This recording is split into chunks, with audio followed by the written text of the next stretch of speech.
C'è un bellissimo brano che molti di voi avranno letto, nel De Immenso, che è l'opera più autobiografica di Bruno, quella nella quale troviamo più accenni alla sua infanzia, ed è quel bel dialogo tra il Cicala e il Vesuvio, cioè il Monte Cicala dove Bruno nacque, dove si trovava il suo borgo natale di San Giovanni del Cesco, e il Vesuvio che fronteggia, se salite sul castello di Cicala, vi trovate di fronte alla nera sagoma del Vesuvio. Questo dualismo Cicala-Vesuvio incarna bene questa doppia anima di Bruno, Novanus Neapolitanus. E anche dal punto di vista temporale, se noi andiamo a analizzare la giovinezza di Bruno ha passato qui a San Domenico, a Napoli, 11 anni della sua vita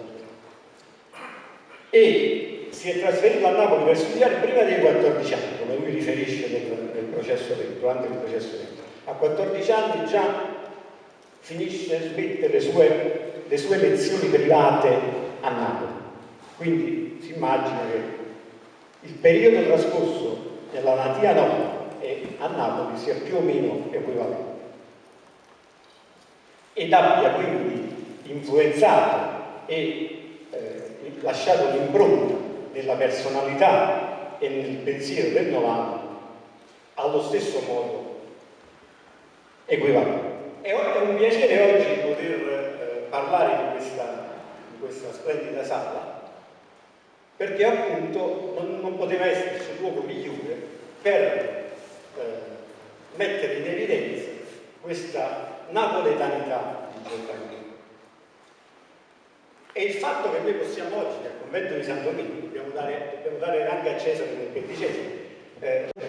critichiamo sempre la Chiesa Cattolica perché a tutt'oggi non ha ancora riabilitato Bruno, cosa che fra parentesi non ci interessa, granché, non potrebbe chiaramente la Chiesa Cattolica riabilitare un filosofo che si diceva ed era nettamente anticristiano. Però abbiamo la possibilità in un luogo del cattolicesimo di commemorare un suo figlio, anche se sfortunato, diciamo così. C'è un documento, uno dei pochi documenti che ci sono rimasti rinvenuto qui a San Domenico da padre Miele, che è stato uno il principale studioso di questo periodo trascorso da Bruno nel convento di San Domenico, attraverso appunto la ricerca dei documenti che ne comprovassero anche il corso di studi. C'è un documento in cui appunto dal quale appunto si rileva la data in cui Bruno fu ammesso, il 15 giugno del 1565, all'età di 17 anni, un'età tarda per la vocazione, perché si entrava molto prima. E a fianco c'è una nota a margine che è stata segnata da chissà chi: Obiit pessime,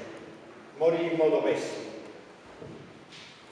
Con quella nota la memoria di Bruno è stata per anni, la scomoda memoria di Bruno per anni è stata cancellata da San Domenico Maggiore. Io ricordo che quando vedi la prima volta qui a San Domenico, eravamo nell'anno 2000, entrammo nella chiesa, nella porta principale. Io all'epoca erano pochi anni che mi interessavo di Bruno, quindi le mie ricerche erano ancora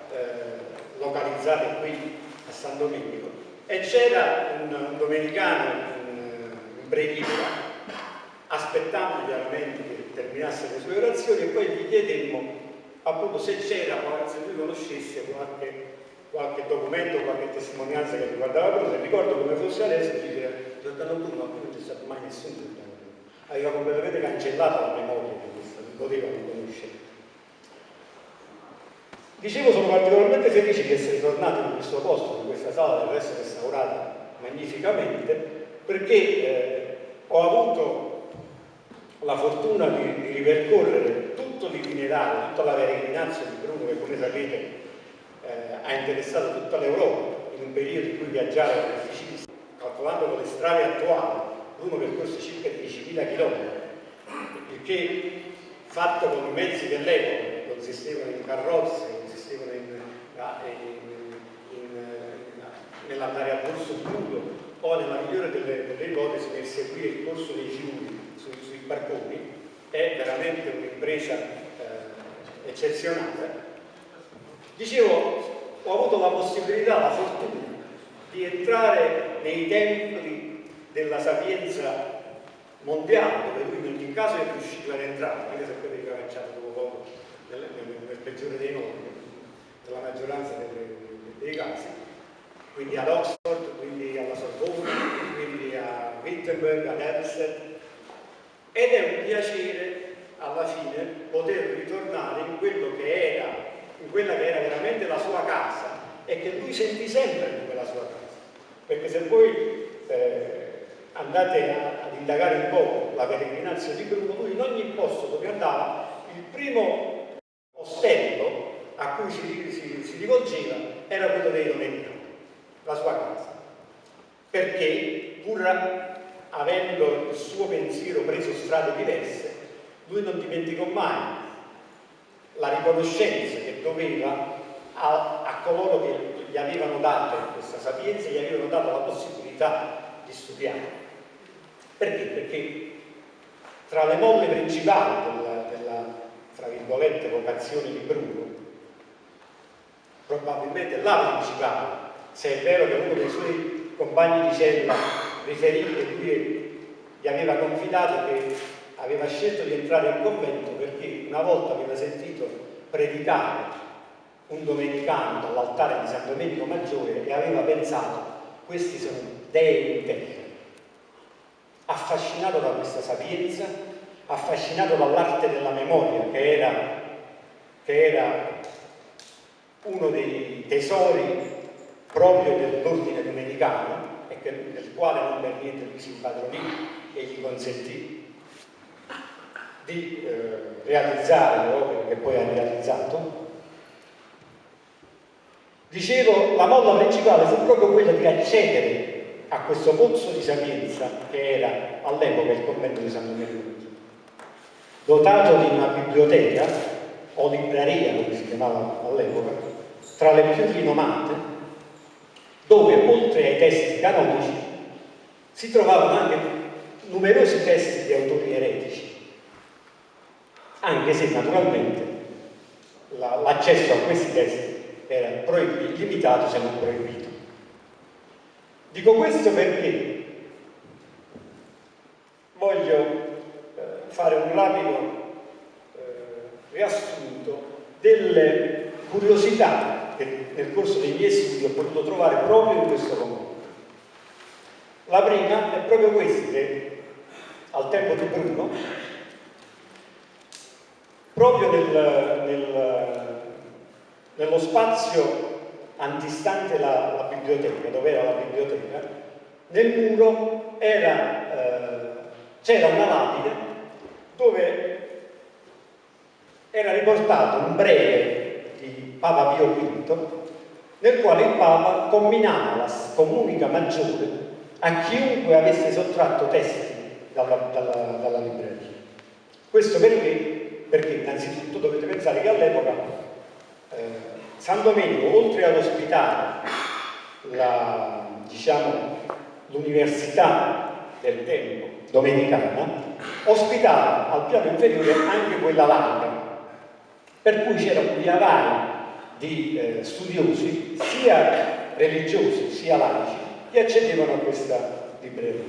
E ci fu un periodo in cui naturalmente Geronomini docet cominciarono a scomparire testi in maniera notevole, per cui il maestro dell'ordine domenicano si rivolse a Papa Pio V, il quale appunto emanò questo breve che combinava la scomunica. Questo è importante perché? Perché, come sapete, Bruno a un certo punto, all'età di 26 anni, dovette scappare da San Domenico, perché sottoposto alle prime censure e ai primi processi per le sue esternazioni eretiche. E scappò a Roma, cercando di convincere a Roma il generale dell'ordine della sua innocenza. Se non che a Roma lo raggiunse la notizia che nel necessario, all'epoca si chiamava così, della sua cella, cioè il Vater, erano stati un confratello al quale lui augura con la sua nota veemenza una fine non proprio piacevole, aveva fatto la spia e aveva fatto rinvenire appunto nel necessario i testi eretici proibiti di Erasmo da Rotterdam che Bruno aveva sottratto appunto dalla libreria. Questo dà la risposta a coloro che si erano chiesti per quale motivo poi Bruno sia scappato all'estero. Perché automaticamente, ai sensi di quel breve di cui vi ho parlato, il solo fatto di aver sottratto testi eretici dalla libreria comportava automaticamente la scoperta. Quindi lui capì di essere già fuori dalla Chiesa Cattolica. Un'altra curiosità che potete anche andare, quando avete tempo, poi a verificare, nella cappella del Santissimo Sacramento, oggi cappella Brancaccio, c'è il sepolcro di un padre generale dei Domenicani, Ippolito Maria Beccaria, che era generale ai tempi del processo bruniano e che in seguito alle mie ricerche si è rivelato,